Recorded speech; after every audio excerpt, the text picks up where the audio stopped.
Vámonos con los temas económicos y financieros. Ya está aquí Roberto Aguilar. Mi querido Robert, buenos días. ¿Cómo estás, Mario? Muy buenos días. Las bolsas amanecen pues en una tensa calma. Se dio a conocer ayer el dato de la inflación en Estados Unidos correspondiente a enero. Sí bajó respecto a diciembre porque fue de 6.4% contra el 6.5% de diciembre, pero estuvo por arriba de lo que esperaba el mercado. Y luego esto se sazonó, Mario, con algunas declaraciones de miembros de la Reserva Federal, el Banco Central estadounidense, donde dicen, bueno, que al final del día la inflación sigue siendo una gran preocupación y que las tasas altas van a seguir por lo menos en un buen tiempo. Así es que esto pues no modificó mucho la lectura de los mercados sobre el tema de la monetario, pero al final del día creo que es importante porque se esperaba que la inflación pues se redujera de manera más rápida. Y un dato también importante para que veamos también este tema de la inflación que es a nivel global. Hoy el Reino Unido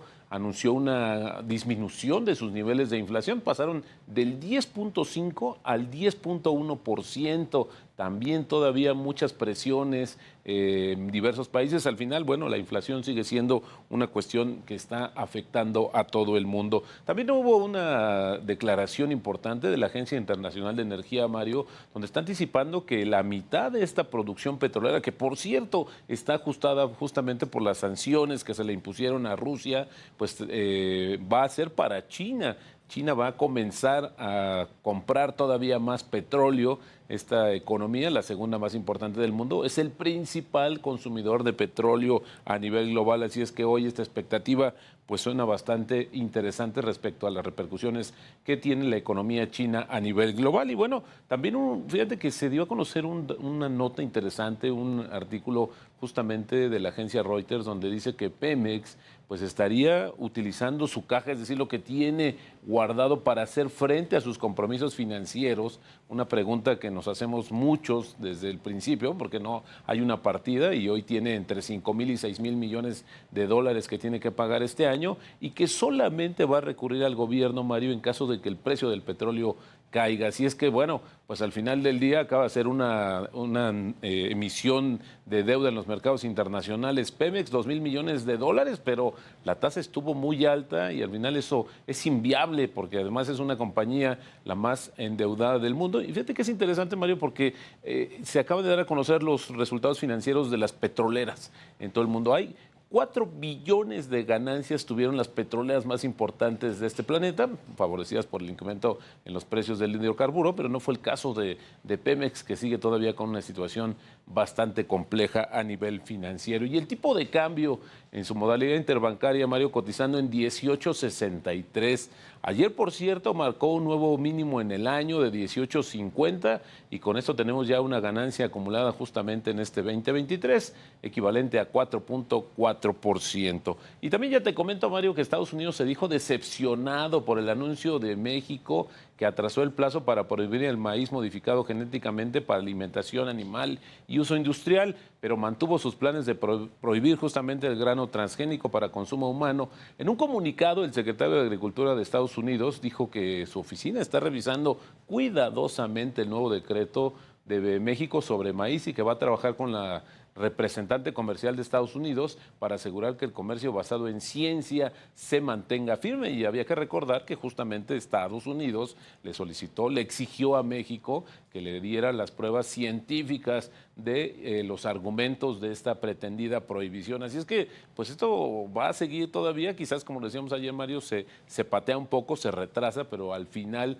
es un problema en esta relación ya compleja a nivel comercial entre México y Estados Unidos. Y ayer fíjate que también la Comisión Federal de Electricidad, Carso Energy y Sempra Infraestructura, pues firman un acuerdo de entendimiento. Con ello quieren aliarse para desarrollar infraestructura para el transporte de gas natural entre Sonora y Baja California. Y bueno, el objetivo de esta alianza, Mario, sería justamente incrementar la capacidad de generación eléctrica de la CFE en dichos estados, así como potencializar a la industria de gas natural en la región noroeste de este país, apoyando más bien la seguridad energética del país y los objetivos del gobierno de México. Esto fíjate que fue bien visto. Al final del día sí hay una serie de diferencias entre la iniciativa privada y la Comisión Federal de Electricidad, pero pues siguen haciendo proyectos y está más que evidente que no podrían avanzar si no suman a las compañías privadas nacionales o extranjeras. Y bueno, ayer se dio la subasta, Mario, de los CETES. Cada martes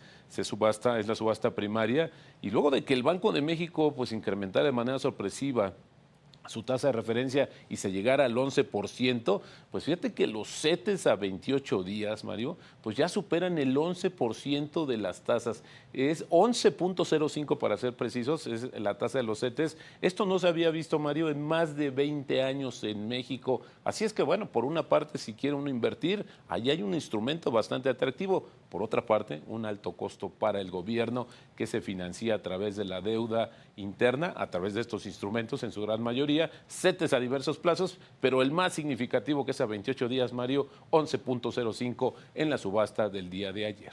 Una opción ahí de inversión, pero tú dices, bien lo dice Robert, pues con detrimento también al gobierno mexicano, que es el que tiene que pagar estos altos rendimientos, porque la tasa de interés está cara, y si le sumamos que además tiene que pagar altos rendimientos por el servicio de la deuda, de los intereses, la deuda externa, pues se pone más complicado. Este asunto del maíz transgénico, Robert, parece ser que pues va a seguir siendo manzana de la discordia con Estados Unidos. Ya el Departamento de Agricultura de este país pues dio a entender que va a revisar el documento, pero que de entrada no le gusta mucho este nuevo decreto que publicó el gobierno federal para prohibir, pues ahora sí que sin fecha definida puntualmente, el maíz transgénico, sobre todo el que es para uso de consumo humano, ¿no? Para el consumo humano. Y también, pues con este asunto está lo del glifosato, que es otro frente abierto que tiene México con Estados Unidos y que pues no parece que vaya a terminar bien, además de que ya no se ha sabido mucho del otro asunto, del energético, de las consultas, cómo van. Dijo Raquel Buenrostro que lo iba a resolver en enero, antes de esta reunión trilateral entre los presidentes de México, Estados Unidos y Canadá, y no fue así.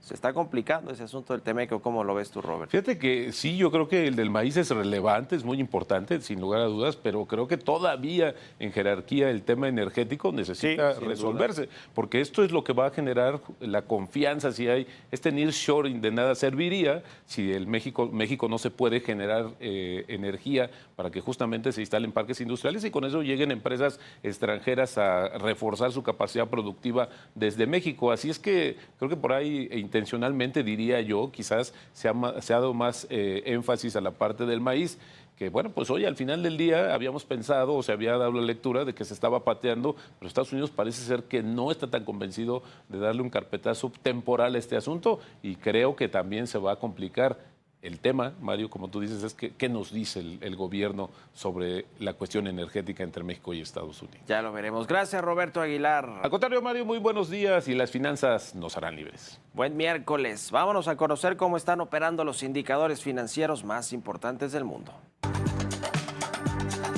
Los precios del petróleo cerraron a la baja, presionados por la liberación de crudo por parte de Estados Unidos y a la espera de importantes indicadores económicos en aquel país. Así, el Brent cayó 0.9% para venderse en los $85.81 por barril, mientras el crudo estadounidense West Texas se cotizó en los $79.09, una pérdida del 1.3%. Por su parte, la mezcla mexicana de petróleo se dio 1.22% para ubicarse en los $69.47 por barril.